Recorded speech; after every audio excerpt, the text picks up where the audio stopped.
This is the 2023 BMW X7 LCI, and in today's video I'm going to be bringing you a quick tour, look around and all the specifications of this X7. So let's begin. Okay, so let's first of all start talking about the exterior design. For the 23 model year, the X7 got facelifted, and now we get this new fascia with the split headlights, where you have the main headlight unit at the bottom and this daytime running light design at the top, as well as we get new front bumper designs, and the grille finishes are now satin, not gloss. This design has caused a lot of controversy amongst buyers, and some people prefer the pre-LCI version because of this exterior design. I personally like it. It grew on me. At first, when I saw the pictures of the car, I didn't like it, but now it has certainly grown on me and I do like it more. For the wheels, we get new wheel designs as well. These are the top of the range 23-inch alloy wheels with diamond cut design. If you want your X7 to look as showy and as, you know, classy and luxurious, you're gonna want these wheels. Now, the problem with 23-inch wheels and bigger wheels in general is ride comfort. If you are someone who's prioritizing ride comfort, the X7 does come as standard with air suspension, but you are gonna want smaller wheels, 22s or even 21s. This specific car is finished in skyscraper gray metallic, which is a really nice color and is a new color for the 23 LCI X7. Now, this does have the M Sport package, so you get black bits here and a black surround on the front bumpers as well. Now, as you can see, the car keeps unlocking because it has keyless entry. The X7 M Sport package also has black surrounds, but you can get on the chrome exterior package, which makes this bit and these bits and the roof rails all chrome. Now, also, speaking of black, you can get an M Sport Pro package, which will make this grille black, as well as the exhaust tips at the back and the light strip bar. Now, on the topic of the side, as you can see, this car is massive. Here's me standing next to it. I am 180 centimeters tall. It is 5.1 meters long, 2 meters wide, 1.8 meters high. This car is big. It can get through most of the underground car parks in the UK, so you don't have to worry about fitting this car into an underground car parking. And you can raise and lower the car on its air suspension by 40 millimeters in height and up and down. So that is good news. Now, on the topic of wing mirrors, we still have the same mirrors as the previous generation BMW F cars. You had the same mirrors on the X5 F15, X6 F16. So yeah, this mirror, BMW still uses the same mirror design, which is not a bad thing. You know, if it ain't broke, don't fix it, as they say. You get solar insulated glass. On the X7 as standard, you get double insulated glass, so the cabin is really nice and quiet. As standard on the X7 as well, you get soft close automatic doors, so you can just close it softly like that on all 4 doors, which is nice. On the side profile, the car has been majorly unchanged. Coming around to the rear of the car, and apologies for the background noise, we've got planes flying over here and motorcycles. Coming back around the car, we got all new LED tail light designs with more of these black elements, as well as this new chrome light strip. As I said, if you get the M Sport Pro package, this is all black. And that is it for the LCI in terms of the rear, as well as, of course, not to forget to mention the new shark fin aerial design from BMW. Overall, I think this is a nice looking car. What do you think? Let me know, guys, in the comments below.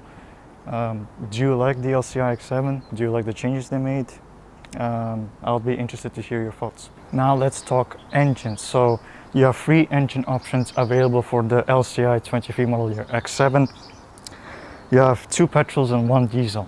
Starting with the X-Drive 40i, which includes a 3-liter straight 6 turbocharged petrol engine outputting 375 horsepower and 520 newton meters of torque. That is coupled with a 48 volt mild hybrid system, which is supposed to improve efficiency and give you punch in the low range of the engine to fill in the gaps where the turbo isn't spooled up yet. And it really does make the engine feel smoother. Plus, because of the new mild hybrid system, it now replaces the starter motor, which means you don't really hear the engine startup. You don't have the startup motor as you usually get in most ICE cars. For diesels, the XR40D, we have the 3-liter straight 6 turbo diesel N57 engine, I believe it's called. That outputs 335 horsepower and 750 newton meters, of course, also coupled with the 48 volt mild hybrid system. And then we have the top of the range S68 4.4 liter twin turbo V8 outputting 523 horsepower and 750 newton meters of torque. That is the M60i model, and this is unchanged compared to the pre-LCI model, which had the M50i trim, I believe it was called N68 engine. Yeah, that also has the 48 volt mild hybrid system. So yeah, for the powertrains, really all is new is the new 48 volt mild hybrid system, which, as I said, improves efficiency and gives a more of a punch and smoother drive. Speaking of, one thing to know about the headlights, you don't get laser lights anymore. This is LED, which BMW claims that the LEDs have gotten so good you don't need lasers anymore. I don't know if that's true, but these headlights are very, very good. Here's the vehicle car key. You have the lock button on the BMW logo, typical BMW legacy feature. You have unlock, trunk opening, and you can assign this button to do a feature like welcome lights or opening the trunk with the split tailgate all together. And here you can press this button to release the physical key. I mean, you have piano black here, some aluminum here. I kind of like BMW's older car key design better because these buttons are quite hard to press since they're so thin, but you know, it's not that big of a deal. You can use your phone as a key as well, or BMW also provides a key card to use a key like Tesla, so you have a lot of options getting into your vehicle. You join me in the cabin of the 2023 LCI BMW X7. This car specifically is spec'd with the ivory white Atlas Grey merino individual interior, merino leather, coupled with the white Alcantara headlining, which I think looks really nice and really lifts the cabin in here. Of course, you can also have the black headlining. It is completely up to your personal preference. Now, one thing that interests me is in the pre-LCI version of the X7, you were able to get fully white ivory interior with this white Alcantara headlining. Well, not anymore for the LCI X7. If you want white headlining with what this is all you can get. And some people might not like these gray bits, you know, they want a full white interior. Well, unfortunately, you can't get that anymore. I think BMW did that on purpose so that, you know, people would buy this interior. However, the truth is, I don't see many X7s with this headlining, white headlining. Everybody just picks the black one, which, nothing wrong with that, you know, it's all personal preference. But let's talk about these seats. Very adjustable, very comfortable seats. I found a penny here. They move up and down as you expect. The leg support extends. For your under thigh support, you can move the upper part of the backrest for make yourself even more comfortable, and the headrest adjusts automatically. Now, as an optional extra, you can get massaging seats. The massaging seats in this are okay. They're not the best, to be honest, but you know, they do help to relieve stress on your back after long journeys. Now, you can get different trims of wood. We have this open pore white wood. As I said, you can get many more like dark wood, brown wood, I believe you can get piano black, carbon fiber for the M60i. Yeah. In terms of interior colors, you can get ivory white. This ivory white with Atlas gray, black, coffee, and cognac, I believe, or tartufo as BMW calls it. I call it cognac because that's Porsche's name for this interior brown color. Now let's talk about the interior design. What's new for the LCI? First of all, the iDrive 8 infotainment system. It is now bigger than the previous iDrive 7. You get a 14-inch main display and a 12.3-inch digital driver gauge cluster. And it is touchscreen operatable. You can use voice commands, hey BMW. It's not responding right now, but I'll give you the tour of it later. You have an amazing head-up display. These new air controls, which they're quite cool because it integrates, you know, one toggle with two functions instead of having, you know, a separate dial to control your airspeed. Well, maybe BMW did this also for cost cutting, I don't know, but I don't mind this change. Also new for the LCIs is you get this X7 printing here with ambient lighting. You have a good amount of ambient lighting color choices. Also new is this gear selector, which is not anymore a proper shifter. You get this little toggle. Some people might not like that. I don't mind it. And this has the optional crystal clarity package, which gives you this crystal effect on the start stop engine button, the toggle for the gear selector, and the iDrive controller. This panel is also new here on where you have your skip track, next track, volume, hazard lights, rear and front window defoggers. Now this is all one unit, so it's not separate buttons. Again, I think BMW cost cut it here. And if you were in a left-hand drive car,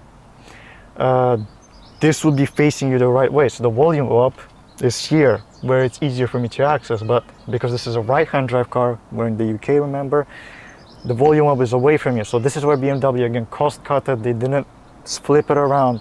Not a big deal, honestly.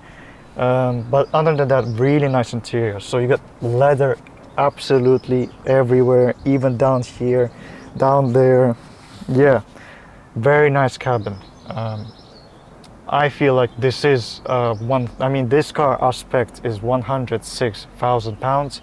This feels like a good cabin for its price. So I have interior quality and build. I have no problems at all. Everything is solid, everything feels nice. Let's talk about the infotainment system.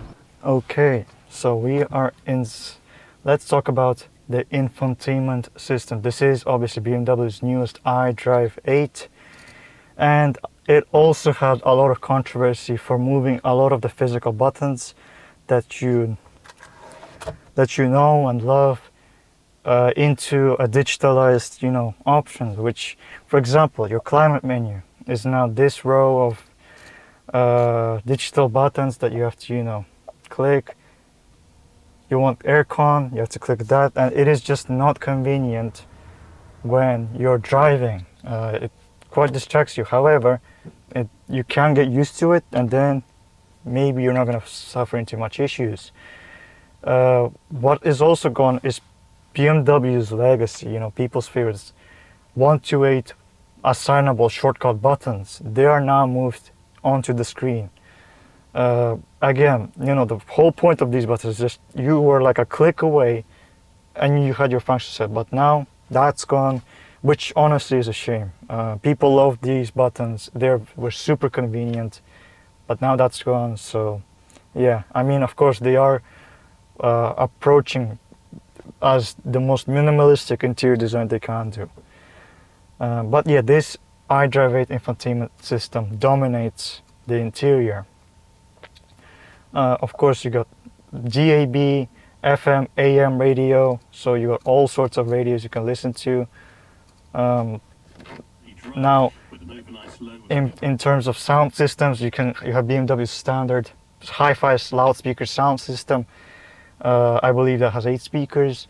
Then you get your optional Harman Kardon surround sound system that has 16 speakers with 454 watts of power, and then you get the optional Bowers & Wilkins diamond surround sound system that has 20 speakers and 1475 watts of power. Of course, I have listened to both the Bowers and the Harman in BMW's demo car. This car has the optional Bowers & Wilkins. I have listened to both, and the Harman Kardon system, I believe, will be enough for most people. However, if you do like your music, you want the best sound quality, you're going to have to go for the Bowers & Wilkins. It is an outstanding sound system. Talking about the sound system, you can also set it up. So you go to all apps, you go to system settings, if I can find it. This layout as well is a bit difficult to get used to as well, but go to sound and you can choose your sound profile, immersive sound, for the intensity and stuff. You can experience and treble bass and all that sort of stuff.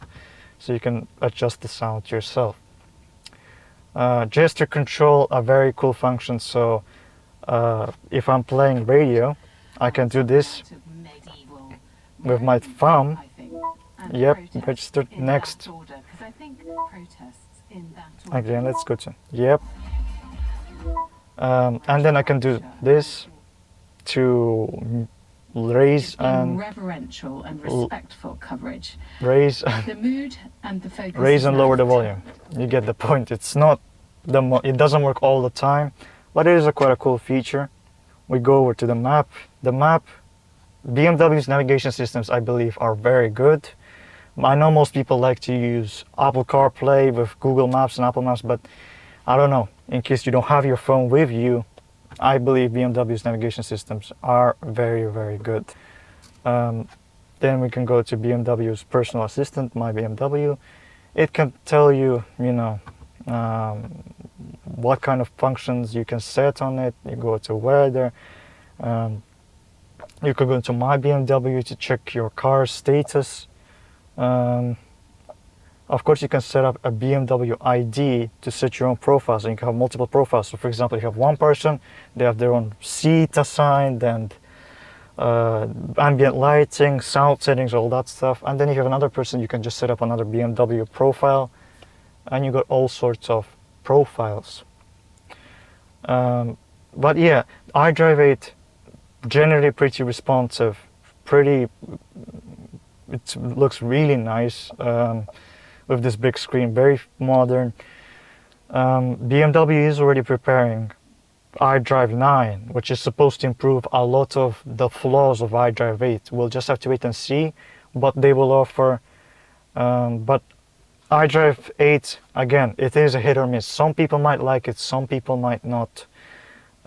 Really depends. I mean, iDrive 8 has its pros and cons, but so does iDrive 7. iDrive 7 kind of felt like really usable, really easy to use. iDrive 8 can be a bit complicated. I feel like they put too much onto the screen.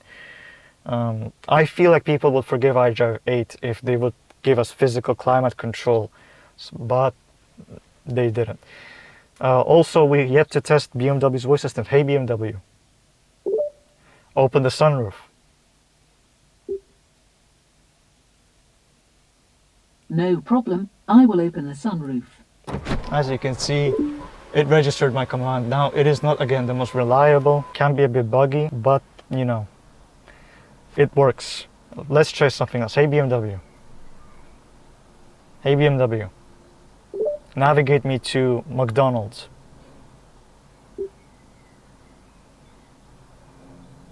I have found these destinations for McDonald's. Which one should I select? Number 3.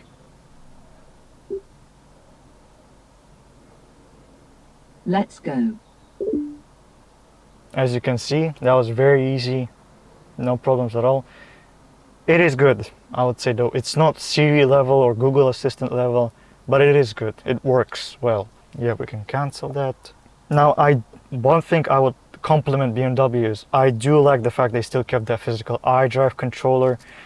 It just makes interacting with the infotainment system so much easier when you're driving. That is a huge kudos to BMW compared to Audi with their latest. They just have touchscreen only, and I believe Mercedes-Benz as well with their C-Class and S-Class. BMW still offers you a physical way to interact with your infotainment system, which is, I really appreciate that. Now, as I was speaking, you have your air suspension settings and all sorts of that stuff. As I said, this car has wireless Apple CarPlay and Android Auto, so if you do need to connect your phone, you're gonna have no problems at all. Okay, so let's talk about the center console. Here you have an openable panel. Here we have a bunch of junk, a cable. You have a USB port where you can plug in a cable to connect and stream and stuff. You have a 12-volt socket, 2 cup holders. Now, you can get optionally heated and cooled cup holders, which this car has. You get a wireless charger here where you can charge your phone. Down here you have your obviously ways to interact with your car and with the infotainment system. So here you have traction control off, Parktronic, parking sensors and cameras, Sport, Comfort, Eco Pro, Hill Hold Assist, I believe that's called, Auto Hold, parking brake, air suspension height adjustment, your park and your gear knob to change gears, and as well as your iDrive controller. Now in this panel here you have your optional heated and cooled cup holders. You have a USB port where you can plug in a cable to stream your phone over CarPlay or music, 12-volt socket and a wireless charging pad, and you can close all of this if you don't want to see the mess. Here you have an openable panel, and as you can see here we got a USB-C port and pretty good storage to keep your bibs and bobs. You also got storage compartment here to keep again bibs and bobs, and it's lined with felt, which is nice to see. You get good storage on the door compartments. You can easily fit a 1 liter, maybe even a 2 liter water bottle. The center console now, it has okay storage. One thing to notice, if you get the optional ambient air package, you're gonna have this thing here which takes up a lot of space. That's for the fragrance that they offer for the air conditioning system. And yeah, generally practicality in this car is pretty good. Now, one thing to note in the digital gauge cluster, well, about the car in general, is you don't have an ignition mode on. You can only have the car off or the engine on. You cannot have the ignition on, to have your heated, to have your aircon running, which is weird because you don't want the car off. The car's not gonna have the air conditioning on. But if you're maybe at night somewhere, and you don't want to have the engine running because it's gonna have the headlights on, and you cannot turn off the headlights when the car is on. When it's not, you cannot. It is on the owner's manual. It does state that it is, by law in Europe to have headlights on. But when you want to just sit somewhere in a parking space maybe, and you want the engine running maybe, but you don't want to attract attention, you cannot turn it off. Because if I push the button to turn on the ignition, it's going to say press brake for ready to drive, which means start the engine up. There is no ignition on mode, which I find weird. It is a bit strange BMW doesn't offer that. Now, the subject of the head-up display, as you can see here, we can see our speed. I can configure the head-up display by using the buttons on the steering wheel. As you can see here, if I zoom out, layout of the and then head up, and then I can use the scroll wheel here on the steering wheel to configure the content I have on the head up. The head up display in this car, very good, very bright. I can configure the layout of the gauge cluster, have this one, that one, and I can configure the content I have. I can have map, G-force meter, radio, music, car status, that's water, fuel consumption, and just simple speed. So yeah, very configurable gauge cluster compared to BMW's previous iDrive 7. They fixed a lot of that and they made it way more configurable, which is good to see. Now, one thing I also really like are the cameras. Very good cameras. If you turn the wheel, the camera also tilts left or right, which is really useful when you need to see. You get different views here: assist view, panorama view, you know, front and rear, to see really like the lower parts. And you have more 3D view, where you can use the gesture control to spin around the car, or you can use the buttons here. Very good camera system, very sharp, high quality, really makes parking and driving this car a lot easier. In the second row of the BMW X7 now, as you can see, I got different clothes on, a haircut. I'm filming this another day since I have microphone problems filming that day, but anyway, very nice and comfortable bench. Got plenty of knee room, headroom. I'm 180 centimeters tall. Good toe room. Now I can move the bench backwards for even more knee room. But if I want to make space for the third row passengers, I can move it forward and I can recline the backrest for more comfort. Now, as part of the BMW individual interior, you get these pillows, which are really nice, soft and comfortable.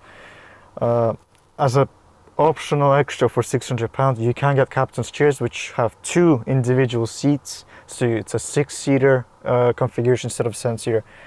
But obviously, having with more practicality, you're gonna want the 7-seater configuration, which will also allow you to fold down the seats flat. With the captain's chairs, you can't do that. Here I have blind controls that go up and down, which are electronic adjustable. It's an option, or you can get it as a part of the ultimate package. The windows go all the way down, which is nice to see. As an optional extra, you can get 5-zone climate control. So you have air vents here, here, and you have heated seats. For this price point, I would love to see cooled seats, but unfortunately, we don't get them here. You also get this little storage area and 2 more USB-C ports down there. Now, as an optional extra for £300, you can get the travel and comfort package, which allows you to install BMW genuine accessories and plug in a USB-C cable there to charge your devices. You get good door pocket storage. Here you have an armrest with cup holders and a storage area. For the BMW individual interior package, you also get this quilted leather folders, which I love to see. Looks nice and premium. You get your reading lights here, which don't turn on because the vehicle turned off its power to reserve battery. And speaking of the middle bench, it is a bit stiffer than the outer 2 seats, but because the vehicle is wide and the floor is flat, I got pretty good toe room. But yeah, passengers will obviously prefer the outer seats. But overall, second row, very good space. People over 6 foot will be comfortable back here. Yeah, very good second row. You join me now in the third row of the X7. Now, I have the second row set in its furthest setting. So and yeah, my knees are up against the seat. Now, of course, if the second row passenger will be kind enough, they can move the bench forward, creating your more knee room. But I have good leg room. The chairs are quite comfortable. The angle is just about fine for comfort. You have your individual reading lights here. You can control the sunshade back here. You have your air vent controls. You have even a USB-C charging port here, which is nice to see. And you have your heated seats and your 5th zone of climate control. Yeah, not bad actually for a 3-row SUV. I think this dominates compared to its rivals, the Range Rover and the GLS. The fact that you have this third sunroof really makes it light back here. And yeah, I mean, I'm really surprised about the third row. Of course, this is where the X7 differentiates compared to its smaller brother, the X5. The third row is just more comfortable, more luxurious than the X5. The X5, all you get is your third row, which has less space, and you don't have these features such as this sunroof, the fifth zone of climate control, and USB-C charging port. I mean, you get leather even all the way back here, and nice cup holders, nice leather armrests. Yeah, very good third row. Kids will be back here happily, I think. They have all the necessities they need. So third row, thumbs up for me from BMW. Now let's talk trunk with the BMW X7. You can open it using the key. You can do a foot gesture, which, as you can see, perfectly recognized there. I hope I'm in frame. And you can also lower the split tailgate, which is a really nice feature of the X7 that the GLS doesn't get. You can put stuff on here, you can sit on here, use as a picnic table. Here you have your rubber floor mat. You got some storage. You can remove these panels to have your first aid kit. Here you got your buttons to control the second and third row, to fold them. And here you can lift up the boot floor to access your tools, spare tire if you have it as an option. Now, because as I said, this particular X7 has the 23-inch wheels, it has run flats, and which means you cannot get a spare tire. You're gonna have to use a tire repair kit, or yeah, if you do have the smaller wheels, you can get a spare tire for the X7. Now here we have our boot controls. I can press the max passenger or max luggage button, which will create either the X7 in its most comfortable position or the most practical position. But here I can press these two toggles down to fold down the third row. As you can see, the headers go down, and here comes down the third row. If you have the third row down, you're gonna have 750 liters of trunk space. That is 100 liters more than the BMW X5. And if you fold the second row of seats, you're gonna have up over 1,000 liters of trunk space. You do have to hold these toggles for safety reasons, but yeah, I think you get the point.